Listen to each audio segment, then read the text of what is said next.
Good morning students. Today I am going to start your science subject in standard 7th. Your chapter 11 is transportation in animals and plants. किसके बारे में, किसके transportation के बारे में बताया है? एनिमल्स एंड प्लांट्स के ट्रांसपोर्टेशन के बारे में बताया है।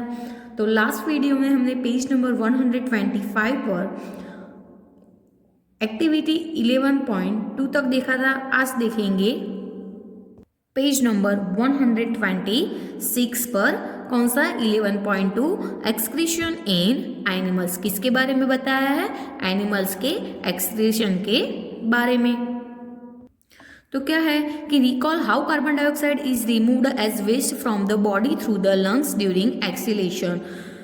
Exhalation. Also recall that the undigested food is removed during egestion. Let us now find out how the other waste materials are removed from the body. You may wonder where these unwanted materials come from. तो क्या है, आपको recall करना है कि how carbon dioxide is removed as waste from the body through the lungs during exhalation. तो exhalation में क्या होता है, हम ऐसे कार्बन डाइऑक्साइड का एक्सहेलेशन हमारी बॉडी में से होता है कि नहीं? तो किसके थ्रू होता है? लंग्स के थ्रू. जो वेस्ट कार्बन डाइऑक्साइड होता है वो कहाँ होता है? ऐसे एक्सहेलेशन के ड्यूरिंग हम क्या करते हैं? लंग्स के थ्रू ऐसे बाहर निकलता है कि नहीं? तो recall how carbon dioxide is removed as waste from the body. Body में ऐसे वेस्ट के थ्रू वो कैसा होता है? Lungs during exhalation. एक्सहेलेशन के ड्यूरिंग वो लंग्स के थ्रू कैसे बाहर निकलता है. Also recall that undigestive food is removed during egestion. वो भी आपको रिकॉल करना है कि जो अनडाइजेस्टिव फूड है वो किसके ड्यूरिंग रिमूव होता है? इजेशन के ड्यूरिंग. तो also recall that the undigested food is removed during egestion. Let us not now find out how the other waste materials are removed from the body. तो अब हमें वो फाइंड आउट करना है कि कैसे जो वेस्ट मटेरियल होते हैं, अदर वेस्ट मटेरियल है, वो कैसे बॉडी में से रिमूव होते हैं, उसके बारे में हमें फाइंड करना है. यू मे वंडर, आपको ऐसे वंडर करना है कि where this unwanted materials come from. जो अनवांटेड मटेरियल है वो कहाँ से आता है? तो when our cells perform their function certain waste products are released. There are toxic and this are toxic and hence need to be removed from the body. The process of removal of waste produced in the cells of the living organism is called excretion. The parts involved in excretion forms the excretory system. उसको हम क्या बोलेंगे? excretory system. ठीक है. तो when our cells, जो हमारे cells वो क्या परफॉर्म करते हैं? परफॉर्म देयर, उनके फंक्शंस को परफॉर्म करते हैं. when our cells perform their function, certain जो वेस्ट प्रोडक्ट होती है वो क्या होती है? रिलीज्ड होती है. ठीक है. तो when our cells perform their, क्या है कि when our cells perform their function certain waste products are released. जो वेस्ट प्रोडक्ट्स है वो क्या होती है? रिलीज होती है. these are toxic, वो क्या है? टॉक्सिक है. and hence need to be removed from the body. वो बॉडी में से क्या होते हैं? ऐसे रिमूव होते हैं. the process of removal of waste is produced in the cells of the living organism. तो उसको हम क्या बोलेंगे? एक्सक्रीशन. क्या बोलेंगे? Excretion. The parts involved in excretion forms the, उसको हम क्या बोलेंगे? Excretory system. तो अब हम देखेंगे excretory system in humans. Humans की एक्सक्रीटरी सिस्टम के बारे में हम देखेंगे. तो फर्स्ट पैराग्राफ में क्या है कि the waste which is present, क्या है कि the waste which is present in the blood has to be removed from the body. How can this be done? A mechanism to filter the blood is required. This is done by the blood capillaries in the kidneys. When the blood reaches the two kidneys, it contains both useful and harmful substance. The useful substance are absorbed back into the blood. The wastes dissolved in the water are removed as urine. And क्या है? Urine from the kidneys. The urine goes into the urinary bladder. क्या है? Through tube like uterus.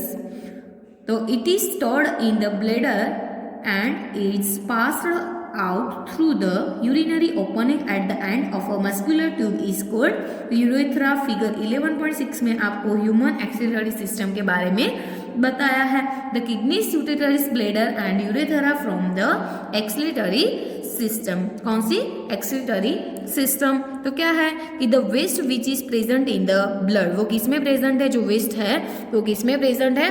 Blood में present है। ठीक है, तो the waste which is present in the blood, वो ब्लड में प्रेजेंट है, has to be removed from the body, उसको क्या करना है? बॉडी में से रिमूव करना है। तो how can this be done, वो हम कैसे डन करेंगे? तो a mechanism to filter the blood is required, blood को ऐसे फिल्टर करना वो हमें ज़रूरी है। This is done by the blood capillaries in the kidneys, वो किससे डन होता है? Blood capillaries in the kidneys. ठीक है, किडनीज में जो ब्लड कैपिलरीज होती है उनसे वो डन होता है। तो this is done by the blood capillaries in the kidneys.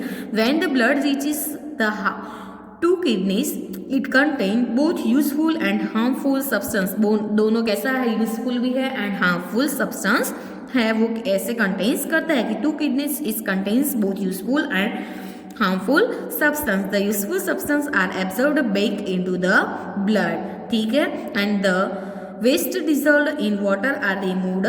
Urine from the kidneys, the urine goes into the, कहाँ वो goes होता है? Into the urinary bladder through, इसके through tube like ureters.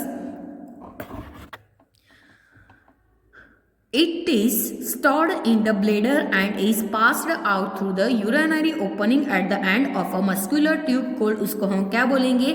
Urethra. Figure 11.6 में आपको human excretory system के बारे में बताया है कि ये किडनी है, ये यूरेटर है, यूरिनरी ब्लेडर है, ये यूरेथ्रा है एंड ये यूरिनरी का ओपनिंग है। क्या है? ये यूरिनरी का ओपनिंग है। ठीक है, तो as about human being normally passes about 1 से 1.8 लीटर ऑफ यूराइन, कितना? 1 से 1.8 litre urine in 24 hours. The urine contains 95% water, 2.5% urea and 2.5% other waste products. क्या करते हैं? An adult human being normally passes about कितना? 1 से 1.8 लीटर ऑफ यूराइन इन कितने hours में? 24 हावर्स में। The urine consist of 95% water, 2.5% urea and 2.5% other wastage जो products होती है वो। We have all experienced that we sweat on a hot summer day, hot summer day में ऐसे हमें स्वेट होता है कि नहीं? तो we have all experienced that we sweat on the hot summer day, hot summer day में ऐसे हमें स्वेट होता है हमारी बॉडी पर। The sweat contains water and salt, जो स्वेट है वो क्या कंटेन्स करता है? Water and salts. Boojho has seen that sometimes in summer, क्या है कि Boojho has seen that sometimes in summer white patches are formed on our clothes. क्या होता है? समर में वाइट पैचेस हमारे क्लोथ पर ऐसे होते हैं कि नहीं? स्वेट्स की वजह से होते हैं ना। तो Boojho has seen the sometimes in summer, summer में समटाइम्स उसने क्या देखा है? हमारे क्लोथ पर ऐसे वाइट पैचेस होते हैं ना वो।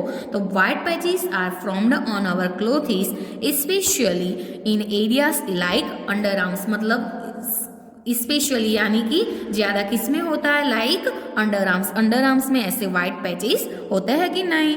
आपको पता होगा, क्लोथ पहनते हैं तो वाइट पैचेस ऐसे अंडर आर्म्स के एरिया जो है उसमें होते हैं कि नहीं? तो white patches are formed in our clothes. ठीक है, स्पेशली कौन सा स्पेशली एरिया है? In areas like under arms. This marks are left by salts present and the sweats, उसका क्या है? वो क्या मार्क करता है कि स्वेट्स में क्या प्रेजेंट है? सॉल्ट्स presence है। Does sweat serve any other function? We know that the water kept in an earthen pot यानी कि मटका is cooler, वो क्या है? कूलर है। आप जानते हो कि we know that the water kept is an earthen, मटका में हम वाटर को कोल्ड रखने के लिए उसके रखता है कि नहीं? तो this is because the water is evaporates from the pores of the pot which cause क्या करते हैं? कूलिंग। तो पहले wants to know whether other animals also urinate. Similarly, when we sweat, it helps to cool our body. When we sweat, हम sweat होते हैं तो वो हमारी बॉडी में क्या देते हैं? It helps to cool our body. Body को कूल रखने के लिए हेल्प्स करता है। 11.3 में क्या है? Transport of substance in plants. तो in chapter 1 you learn that क्या है कि चैप्टर 1 में आपने पढ़ा है कि plants take water and mineral nutrients from the soil. Plants क्या लेते हैं? वाटर एंड मिनरल न्यूट्रिएंट्स किसमें से? सॉइल। किसके through the roots and transport into the leaves. Leaves के सॉइल के थ्रू वो लेते हैं और किसमें ट्रांसपोर्ट करते हैं? लीव्स में। वो आपने चैप्टर 1 में ऑलरेडी पढ़ा है। तो देखते हैं कि in chapter 1 you learn that plants take water and minerals nutrients from the soil through the roots and transport it to the leaves. The leaves prepare food for the plant using water and carbon dioxide during photosynthesis.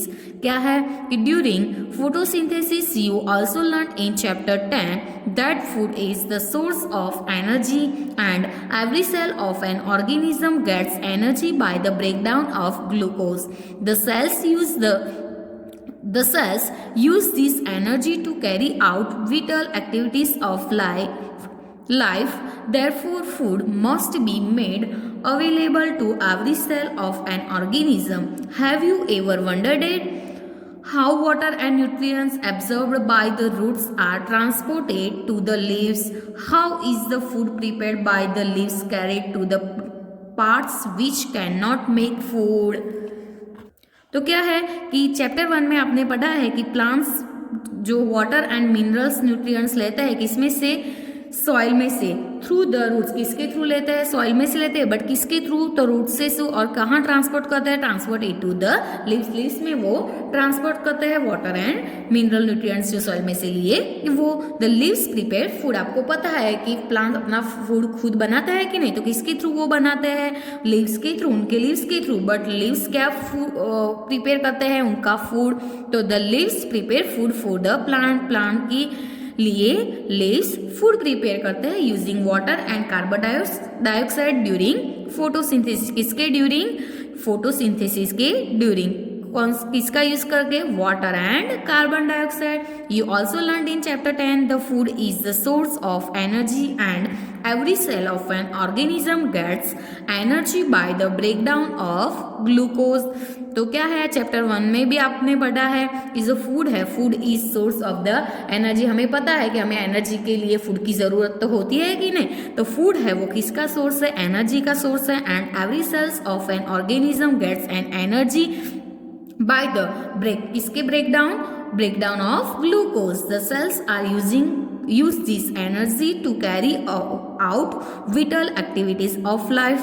Therefore, food must be made available to every cell of an organism. Have you ever wondered how water and nutrients absorbed by the root are transported to the leaves? आपने कभी ऐसा wondered किया है कि जो water and nutrients absorb by the roots के through absorb करते हैं एंड लीव्स में ऐसे ट्रांसफर करते हैं। How is food prepare by leaves? आपने वो भी सोचा है कभी कि फूड क्यों लीव्स के थ्रू प्रिपेयर होता है? Carried to the parts which can not make food. ऐसे कोई दूसरे पार्ट्स से वो नहीं बनता।